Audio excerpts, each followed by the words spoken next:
Who's asking? Nick.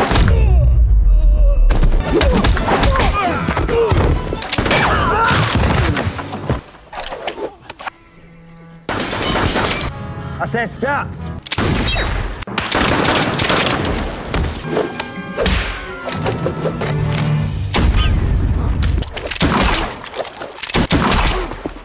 The story begins in the Old West. A young boy named Johnny grows up watching his father become a legend, not in books, not in tall tales, but in the dirt and dust of a public shooting exhibition where the man handles a revolver like it is an extension of his own hand. It is a happy life, a proud life.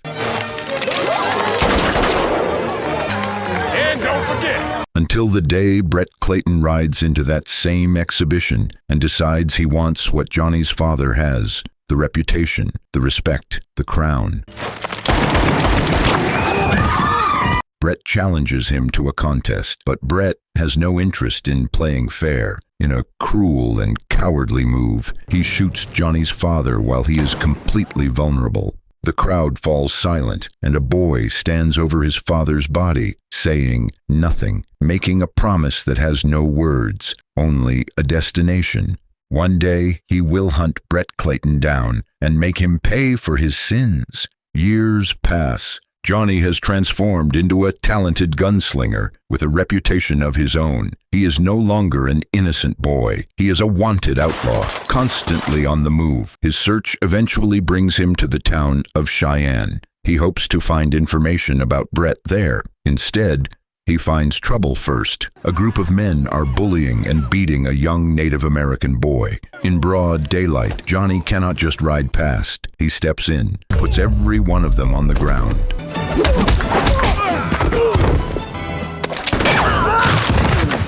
The sheriff arrives, and here is where Cheyenne reveals its true character. The men who started the fight walk free. Johnny, because he is a wanted man, is arrested on the spot. From inside a dark jail cell, Johnny starts to notice things. Movement, patterns, whispered conversations that don't add up. He pieces it together before anyone else does. A bank robbery is coming, and the man behind it is none other than Brett Clayton. He tries to warn the sheriff. Nobody does. To them, he is just a criminal trying to cause confusion so he can slip out, so they ignore him. Sadly, Johnny is right. Brett and his gang storm the town. They rob the bank, shoot anyone who tries to stop them. The town decides Johnny is responsible. They sentence him to hang. The gallows go up. The crowd gathers, and just as the rope goes around his neck, chaos.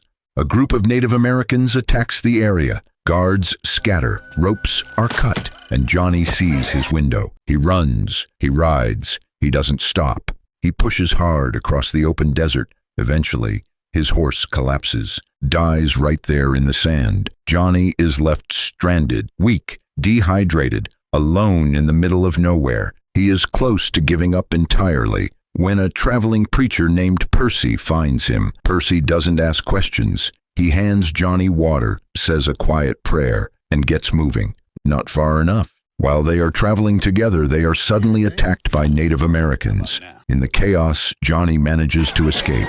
Percy is not so lucky. He is captured, taken back to the tribe. The tribe decides he would make a fine husband for the chief's daughter. Percy has strong opinions about this. The chief's daughter has stronger ones. Percy loses. He went west to save souls. He ended up saving a very different kind of vow entirely. It's been a mistake! No! Johnny is now completely alone. No ally, no cover, no destination. He rides until he finds a small town. And the moment he arrives, he realizes something that changes everything. The townspeople are eagerly waiting for a new preacher, a man named Percy, to arrive and lead their congregation. None of them have ever met Percy in person. Nobody knows what he looks like. He introduces himself as Percy. The town embraces him immediately, so grateful to finally have a minister that they open their doors, their homes, and their trust without a single question. Hallelujah! Hallelujah! Preacher! Johnny meets two sisters, Bessie and Jessie Lee. Bessie has been writing letters to Percy for months. She is warm, trusting, and immediately certain this is the man she has been corresponding with. She accepts him completely. Shall we then go to the church? Jesse is a different story. She watches him with the kind of quiet attention that misses nothing. The way he moves. She doesn't fully trust him. Bessie trusts him completely. Jesse doesn't trust him at all. And she is the smarter of the two. As Johnny settles into his new life, he discovers that this town is not the peaceful congregation it appears to be. A wealthy landowner named Tom Sheely has been systematically threatening families, forcing them to sell their land. Just before I throw your long ass in jail. His need to own this specific land is almost frantic, and Sheely's patience is running out. Why is he so desperate to own this specific land? Then the real Percy arrives. He has escaped the tribe, survived the desert, and made it to town at last, ready to take the position that is rightfully his. He is shocked to find someone already standing in his pulpit, wearing his title, living his life. Johnny moves fast. He tells the congregation that this man is an imposter, trying to steal the church from its rightful preacher. And because the town has spent weeks growing to trust their Percy, they believe Johnny. Without hesitation, the real Percy stands there, furious and bewildered. Johnny watches him go and feels something he does not entirely know how to name. The real Percy is out there. Jesse is watching. While exploring the church grounds, Johnny finds a hidden map. He studies it carefully, turns it over, reads the markings. What he finds changes the shape of everything. There is something buried beneath this town's land, oil. The land is sitting on a fortune. Sheely's threats were never about land. They were about stealing wealth from people who didn't even know they had it before anyone could find out the truth. One Sunday, Johnny is expected to deliver a sermon. He stands at the pulpit with no prepared words, and a congregation looking up at him with open faces. And something unexpected happens. He starts talking about his father, about forgiveness, which he has spent 20 years refusing to practice, about courage and what it actually costs, about choosing a path that has taken him to the darkest corners of the West. And somehow, that is exactly what this congregation needed to hear. They leave moved, inspired, grateful for their preacher. Bessie grows closer to the man she believes is her Percy. Jesse grows more certain that he is not.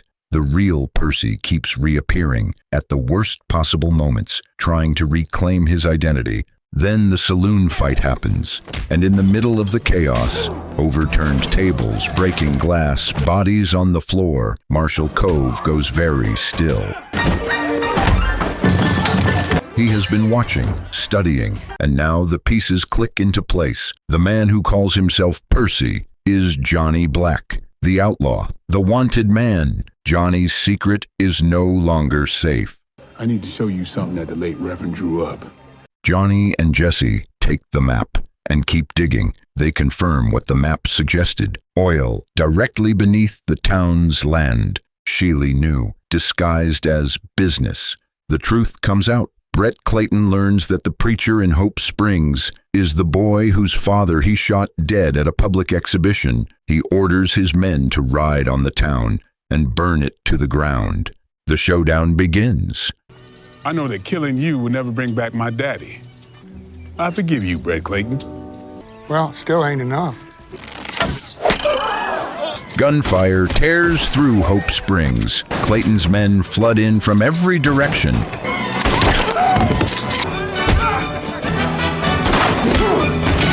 But Johnny is ready. He moves through the chaos with the kind of controlled precision that no preacher has any business possessing. Johnny and Brett Clayton stand across from each other. In the silence that follows the battle, they exchange words. Brett reaches for his gun. Johnny draws. One shot. Brett Clayton does not get up.